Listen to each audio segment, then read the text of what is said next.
Let's just put it like that. Okay.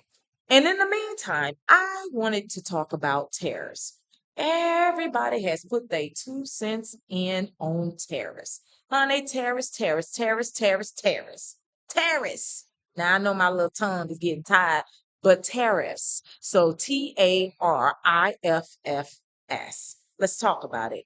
Let's get into it. Because see, I don't know if it's 2%, 30%, 70%. I mean, I really don't know. I know it's not 100%, but I think it's more than 2%. But we're gonna get into this thing today. I'm going to deep dive a little bit into this tariff. Do you understand that? Because I want to show you something. I'm gonna put up two different photos, and I want you to look at something. Bear with me because it's going to tie in to tariffs. Now, I came across an article about Barack Obama and Michelle Obama. And in the article, this is what it said. Okay. It stated it stated divorce is on the table. Okay. And then it says Barack Obama admits to having a deep deficit with Michelle Obama. I said, okay. So I started reading the article, right? And if you see this photo, just look at how it looks. Bear with me. We're going to go somewhere with this because it's going to tie into tariffs. Then I came across on the same page. So if anybody know anything about articles or newspaper, front pages are what you call their major stories, right? And on that page, you may have different various stories. Some of the topics may be the same, some of the topics may be different, but they're what they're called your outstanding stories. And then on the next same page, I came across this right here. A different article, but it's the same page. So usually what we call this is called contrast, if you know anything about storytelling. Now look at this picture. So if you notice the first picture, which is Michelle Obama now, see how dark and gloomy it look? Look at the background. Look at her face. Look at his face. Let's look at the second picture. See how happy it looks? See how light it looks? I'm taking you somewhere. I want you to bear with me. Now, I'm going to do is let you know what these articles were about. So again, that title stated that divorce may be on the table or is on the table. Barack admits to having a deep deficit with Michelle Obama. Now, I want you to pay attention to this photo right here. That photo has absolutely nothing to do with divorce. It has nothing to do with Michelle Obama or Barack being mad at one another whatsoever. If you notice, it is a little dark, but some people are in the background. So obviously they're at some type of meeting or they're at some type of movie or whatever they at. But we all know this is not a fight between them two, right? Has nothing to do with that. Now you go down here. I'm getting to the point. I want you to bear with me before that mind get the clicking. Bear with me. If you go down here, it reads with this article for this picture, and it's a happy looking wedding, may I add, with a headline that reads, Chess Grandmaster Vidit Guridi, I don't know how to pronounce that, y'all, marries Nita Kata in a dreaming wedding. Who is she? Now, the reason why I pointed this out to you, because this is going to tie to tariffs.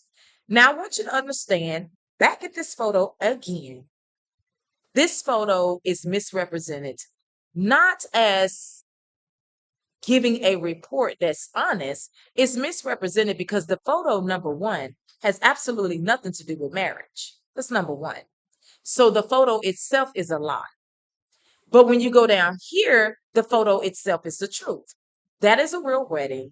That's what they were actually doing at the wedding. But they put both of these photos and both of these stories on the front page. This is usually what you call contrast in storytelling. Now, there's a lot of people that say this is how they represent Blacks in the media, right? I want to point it out. Whether a Black female or male or Black children or tennis players like Serena Williams, marriage or whatever, the media sometimes, if they are not careful, Now, I'm not bashing the media. I'm not bashing this place. But if they are not careful, they can depict things that don't be true. That happens online all the time too. We'll go grab photos that really it's part of what we're talking about because what we do is we grab the photos that they're already talking about. Usually the photos we grab that the media has already grabbed, right? Or has already put out there. But the truth is those photos have nothing to do with what they be talking about. They just try to do a cut match. If you know what a cut match is, it's an emotion or it's something to make it look like that it's talking or relating to the story that it's talking to. So it's like an edit, right? But what happens when people don't edit correctly? It brings in what you call discrimination, right? And it also, whether people was intentionally trying to do it or not, I don't know if the Times of India was trying to do that. I don't know what their motive was, and I'm not going to sit up here and act like I did.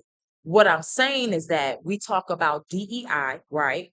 So I made a video last week on DEI talking about diversity, equity, and inclusion. And the reason why it's just doesn't have it's just unbalanced. It's just not reality. If you think this is a black and white thing or an American thing, you are wrong.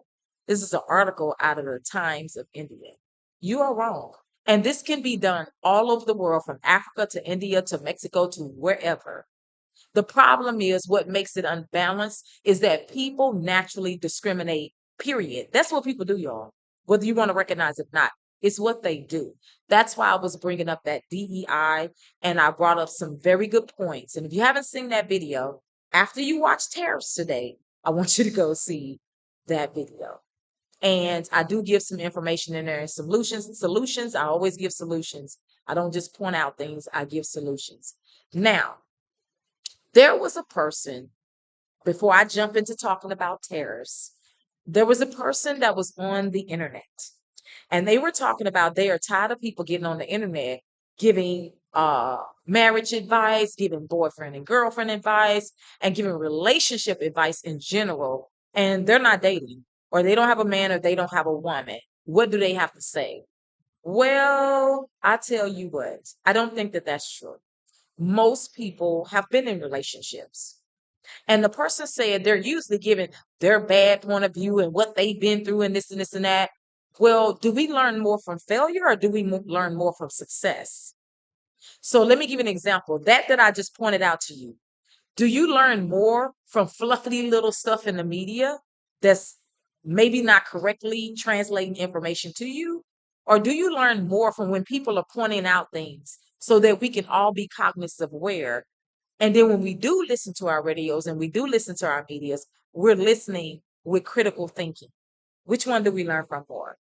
So, with that being said, I want to end this little portion right here before I jump into tariffs, with a little bit of advice for Michelle Obama and Barack Obama.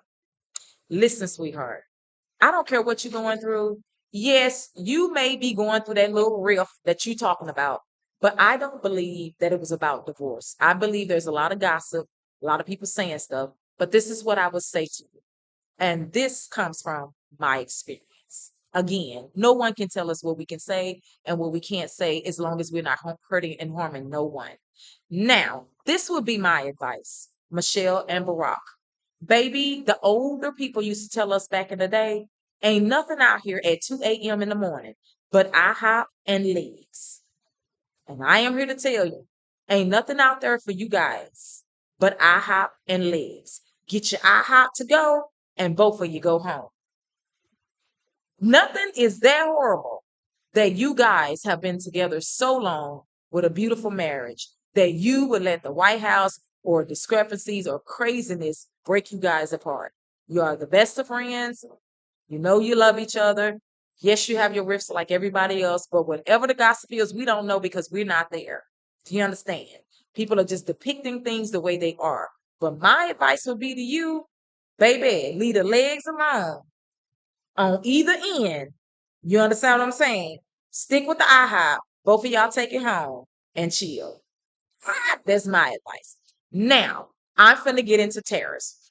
What I am going to cover in tariffs today is going to be how Washington could have solved this problem a long time ago. But what do they allow to get in the way? Then I'm going to cover a clip that I'm going to show you from Ronald Reagan on tariffs and his expression and how he felt about tariffs as the president back in, I think it was the 80s, 90s. Now, and I'm going to be examining where taxes and tariffs has gotten us so far. Like, where are we right now? Everybody be talking about there. That's good to bring up there, but where are we right now? And then I'm going to talk on who are our top 3 USA tariff enslavers. Again, who are our top 3 USA tariff enslavers?